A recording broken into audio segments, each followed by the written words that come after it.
Fresno Farm is a facility we use for development of our products and solutions so we can go to market.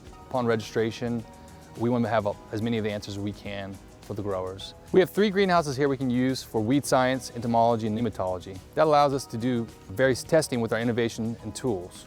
There's only a handful of companies that actually have research stations, and Bayer just reinvests every single dollar we can.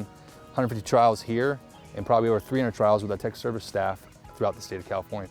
By testing and trying out the products here, it allows us to really understand the nuances the growers face, whether it's a certain type of application equipment they have, or they want to put it through a drip irrigation system.